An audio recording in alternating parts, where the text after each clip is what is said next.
Raider Nation, what's going on? It's Mitchell Renz here, host of the Raiders Report, and coming up here, we're going to be looking at the Raiders roster bubble candidates that you need to be watching in this preseason game. This game gets kicked off 10 p.m. Eastern Time, also 7 p.m. Pacific, but we're going to get this thing going 1 hour before kickoff. All the players that you're going to see coming up here on the show are dudes that need to step up in order to prove to Antonio Pierce and this entire team that they deserve to be a Raider for the entire season.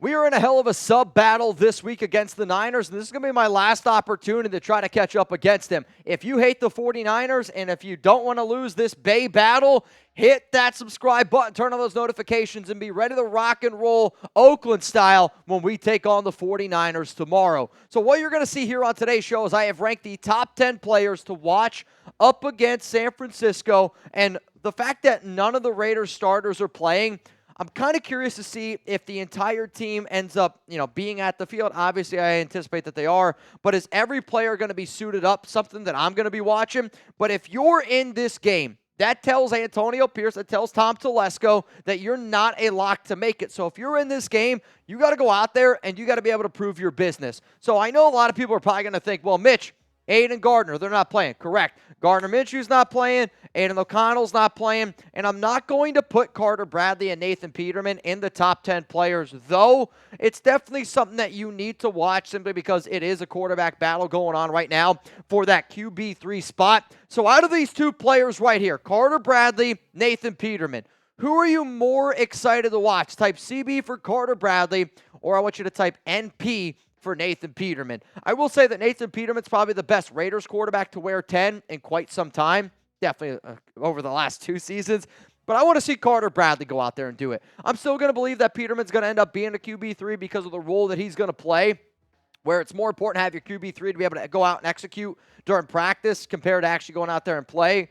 But for a UDFA like Carter Bradley to end up making this roster, I think that would be a really, really cool thing. So I'm pulling for Bradley. I hope both players, though, go out there and do their thing. So we're going to go from 10, work our way down to 1. 10 means that it's the 10th most important player to watch. Number 1 is the guy that every single person that rocks the silver and black, that's the dude that you need to see. Let's go here to number 10, Jaydon Grant. And I got to say this, I don't know 100% if Grant's going to be playing in this game simply because of an injury that he sustained last week. When Antonio Pierce was asked at his press conference, which I don't know who the reporter was that asked, what about Woo Governor? And then he's like, oh, I meant Jaydon Grant. AP seemed like he hopes that he's going to be able to go out there and he's going to play. Grant, I think, has done a good job taking advantage of Trey Taylor's injury, which is right now Taylor's dealing with that knee injury, the 7th rounder from Air Force. But Grant, if he's healthy, I do think could end up making this roster as that 5th safety over Chris Smith. We know that they're going to keep Isaiah Palomal, Marcus Epps, Trevon Merrick. You're going to keep Trey Taylor because he was drafted. He's got a knee injury right now. But then if they decide to keep that other safety spot, I think it could be between Jayden Grant, a player that's gotten a lot of attention from Max Crosby, and a player this preseason who's been in 46 snaps. You can see the grades there. The overall grade is solid. Yeah, not terrific in run defense, but when you look at a free safety built like Jayden, somebody who comes from Oregon State, the coverage grade is what's important there. And the 80 coverage grade tells me that he's starting to get it on that aspect. He's probably also going to bulk up the older and older he gets, the more time he's spending in that weight room, which I do think is going to help out his run defense overall. But the coverage skills for Jayden, I've been very impressed thus far. Let's go to number 9 here on the list. It is Nesta, Jade, Silvera. And Nesta Jade is really battling for a spot right now. He's listed as the 4th or as a 4th string defensive tackle, but quite frankly, when I look at all the defensive tackles here that's not named John Jenkins, Adam Butler, Kristian Wilkerson, I think anybody could get any job at this point. And the fact that he's fighting for one of those final defensive tackle spots, I want Nesta Jade to get it done. I'm not going to lie to you. I want Nesta Jade on this team. But he's got to go out there and he's got to be able to prove it. He's played the 2nd most snaps at DT this preseason. And the Raiders, they need a defensive tackle that they can run on, especially in the run game. A guy that can prove that he has an anchor because the guys above him have not been able to prove that he has an anchor. So the overall grade is a 50.1.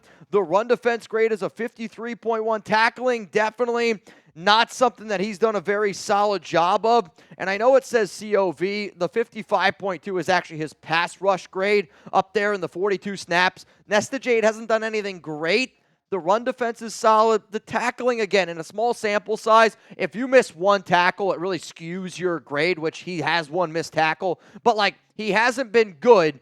I just want him to play a little bit better, especially in this game here. Let's go to number 8 here. It's Jalen Guyton. And Guyton is battling for that final wide receiver spot. Maybe it's wide receiver 5, wide receiver 6.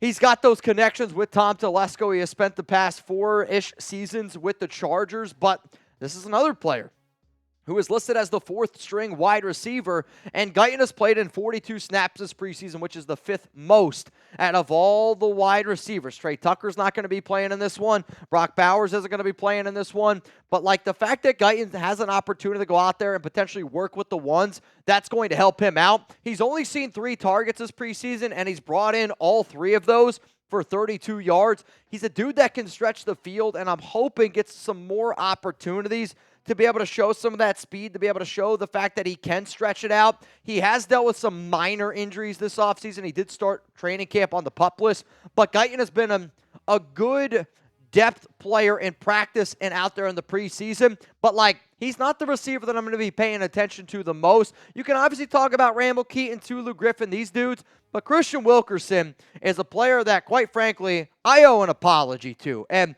Chugs walks into work. He goes, Mitch, is Wilkerson going to make the team? And I go, yeah, Wilkerson's going to make the team. At least I think he's going to make the team.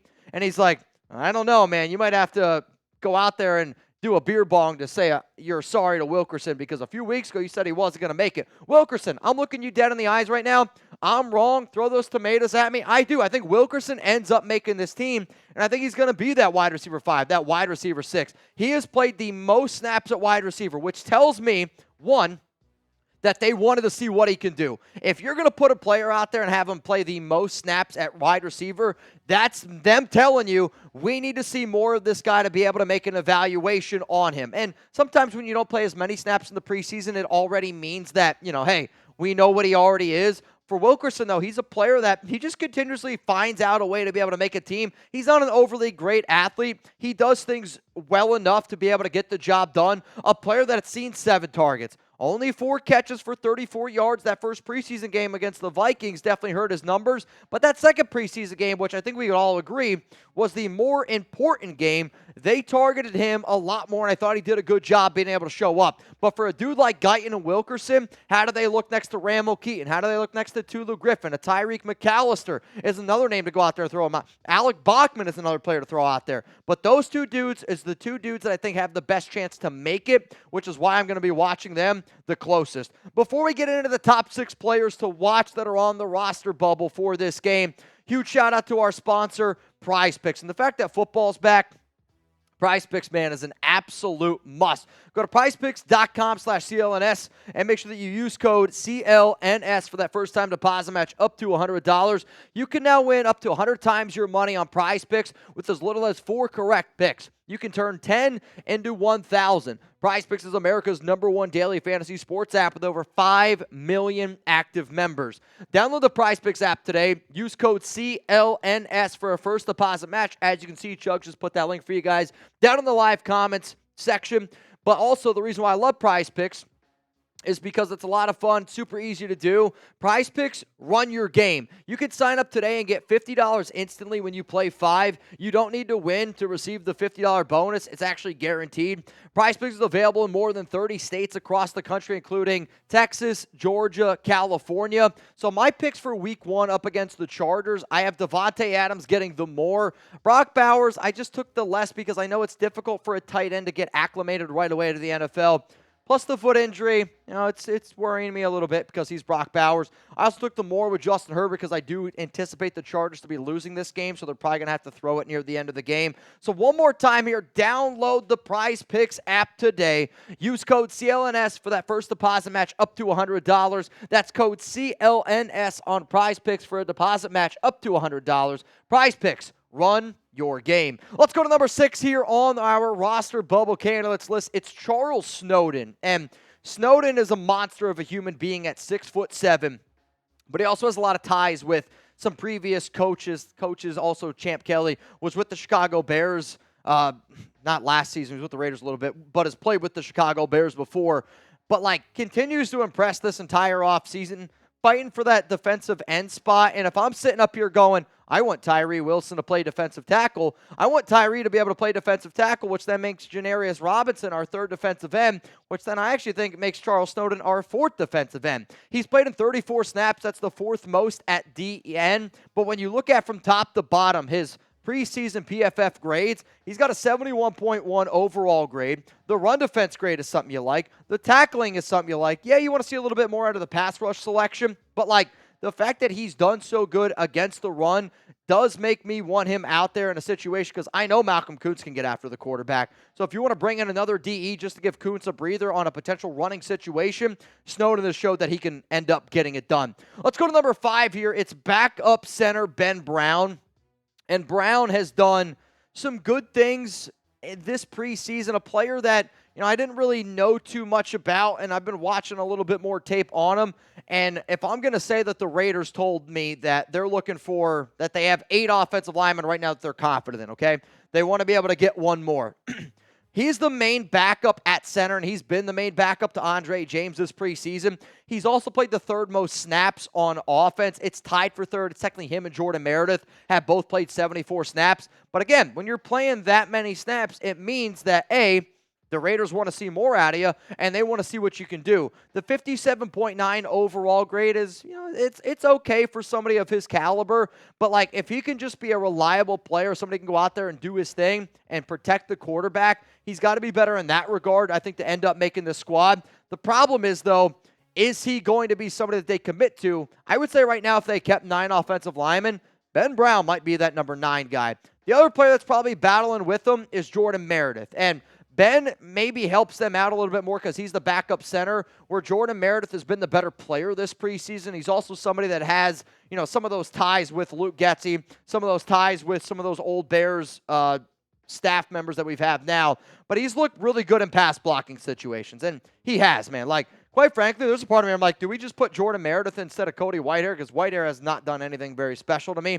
But the fact that both of those guys are fighting for that final offensive line spot, and like I said before, 3rd most snaps this offense, but he's got a 70.8 overall grade.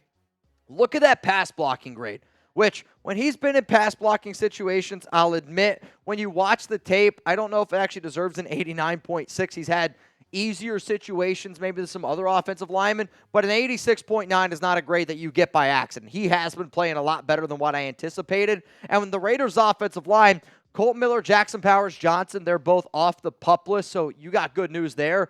But when you have Whitehair, Andre James, Dylan Parham, Munford, it's going to be between Ben Brown and Jordan Meredith, and based on the youngness of Brown and based on him playing center, I could see them potentially giving him the nod to make this squad. So before we get into our top 3 players, the biggest sleeper to make the roster is coming up next here on the show. And I got to give a shout out to Black Orchid Wellness.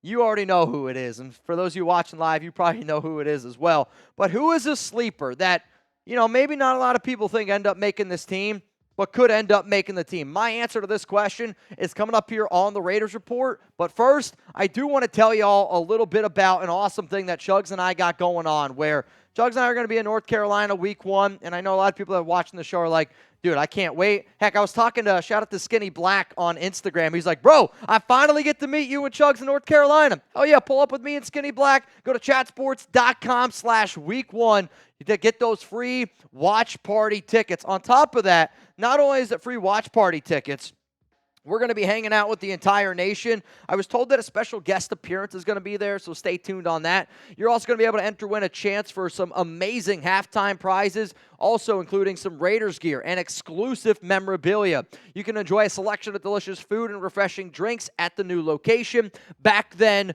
Bar and Grill. Bring the entire family for a fun day. Watch the Raiders take down the Los Angeles Chargers. And if you enjoy this watch party, like what we usually do here on the show. We've done some watch parties before out in Vegas, around the country, and like you're going to get the opportunity to pull up here on the show with us. Like somebody challenged Chugs earlier to a boot race. You want to challenge Chugs to a boot race? The only way you're going to be able to do it is if you pull up. Chatsports.com/week1. That link is also going to be available to y'all down in the comments and in the description of today's show. So who's the sleeper? It's Amari Gainer, the UDFA from North Carolina. And when the Raiders signed Gainer after the draft, this was the player that I gave the highest grade to. And I got to give Tom Downey a lot of credit. I think he's the best in the biz when it comes to draft evaluation. It's why I think we always get millions of viewers for our draft content. But Gainer has been terrific this preseason. Quite frankly, he's actually the highest graded rookie according to PFF in the preseason right now. He's played the fourth most snaps at linebacker for the Raiders with 44. His ability to cover right now is very impressive. And I'm a sucker for a linebacker that goes sideline to sideline and that can cover. And like that's what Gainer's being able to go out there and he's able to do. And the reason why I think it's a very interesting pairing is because he's showing good speed.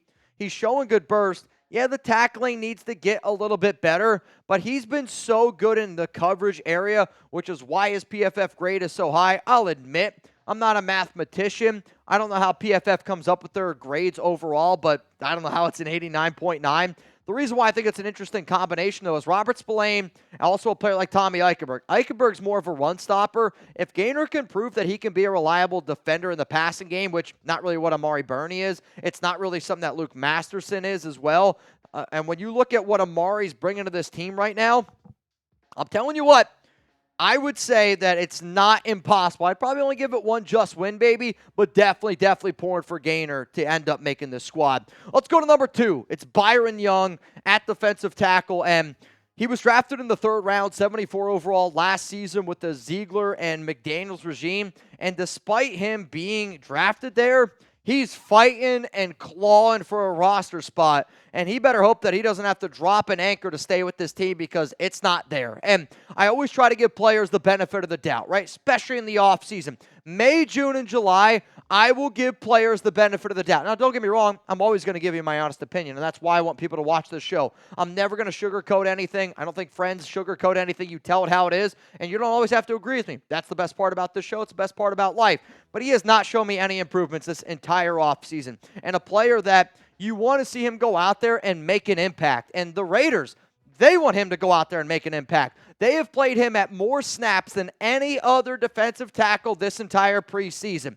And quite frankly, it's really hard in the NFL to go out there and play 44 snaps and not do anything. What do I mean by not do anything? He has not recorded a single stat. He has not recorded a single tackle in the amount of snaps that he's played. He has a 36.1 overall grade, a 29.9 run defense grade. He doesn't have a tackle grade because he hasn't made a tackle in 44 snaps. Sure, his pass rush grade is 64.1. That's great and all, but that's because he's getting only one-on-one opportunities. The defensive tackles on this roster, I need them to eat up double teams. I need them to free up Max, to free up Malcolm, to free up Kristian Wilkerson. Like, he's going to get one-on-ones, and he can't do anything even with the one-on-ones. Like, I wanted Byron Young to work out. But, like, when you go into it and we're like, man, I don't know if Byron Young was a good pick there. Like, I'm going to stick to that gun. But at the same time, Byron's also going to be able to show that he's making improvements, and he has not been able to show that yet. The number one player, though, that the Raiders fans need to watch, his name is Matthew Butler. And it's the exact same reasons why I was talking about Byron Young. I think that the Raiders are going to end up keeping one of these players here, where I think one gets cut, the other ends up making the roster. And the way that Antonio Pierce spoke about Matthew Butler on Wednesday, where he said it's starting to click, I'll admit, for those of you that watched the video that I did last month, I was also told that it was starting to click for Byron Young, and I don't know I don't know what type of clicking we're hearing, but it's not been clicking. Butler, though, AP said that is a player that is willing to do anything that he's told. I do think that that's important, and you saw how happy AP was. Also, for a lot of the people that watched this show last season, we talked about how a very good source on the team was like, I don't think Matthew Butler and Neil Farrell Jr. have the work ethic. They think that they know everything. And I said, don't be surprised if Neil Farrell Jr. isn't on this team when the season starts. We said, don't be surprised if Matthew Butler isn't on the team when the season starts. And heck, we put 2 videos about that. And yeah, we got roasted for it, but you know what? They ended up trading away Neil Farrell Jr. They ended up cutting Matthew Butler. Butler has done a better job in the tackling and still has not done a very great job at really anything. But if I'm a head coach and I look at, okay, Butler's actually been putting in the work. Butler's been impressing me from that standpoint, and he's a coachable player that's willing to do anything. When a player like Max Crosby also starts defending Butler, that's an important role here. So if they're picking between those two guys, a player in Byron Young that has not shown you anything, and Butler really hasn't shown you all that much on the field, but he's at least willing to put in the extra time and effort, and the coaching staff sees that, I think Butler ends up making it over Byron Young. Maybe I'm right. Maybe I'm wrong. Best part is we're going to find out tomorrow when the Raiders and 49ers end up playing. So one more time here, we got our roster bubble candidates from 10 all the way down to 1. And again, I rank these based on the players that you need to watch the closest. 10 being he's the 10th. 1 is Butler is the most important to watch. Though I know that I'm probably going to get a question like, Mitch, how can you do a video like this? And how can you not mention Tyree Wilson? I don't know if Wilson's going to play, where he didn't practice on Wednesday, and the fact that he didn't practice on Wednesday might tell me that he's not going to end up going. If he's healthy, he needs to play. Do I think the Raiders cut him? No. Would it be a surprise? Yes. I said that there's a 99% chance that he ends up making this team. Is he potentially getting shopped for a trade? I don't know if the Raiders are shopping him, but I know the Raiders have received calls about Tyree Wilson. One of the teams was the Cowboys. They obviously went out and got Linval Joseph, another defensive tackle there. But for Wilson, if he's healthy, he's got to play in this game. I'm not saying he's not going to make the roster, but he needs to go out there, and he definitely needs to show a lot more to me, to the nation, that he can get it together, because it has not been a good start for this young man here. And his NFL career, which I'm not really going to rip on him for the year one, I'm more disappointed that he has not shown me that he's gotten any better from last season, and he's had an entire preseason to work with Max Crosby, Kristian Wilkerson, Rob Leonard, Patrick Graham, Antonio Pierce. If you can't put it together with those 5 names that I just said, I'm starting to wonder if he's ever going to be able to put it together, but he needs to get moved to a defensive tackle because he's not good enough and not quick enough to play on the outside.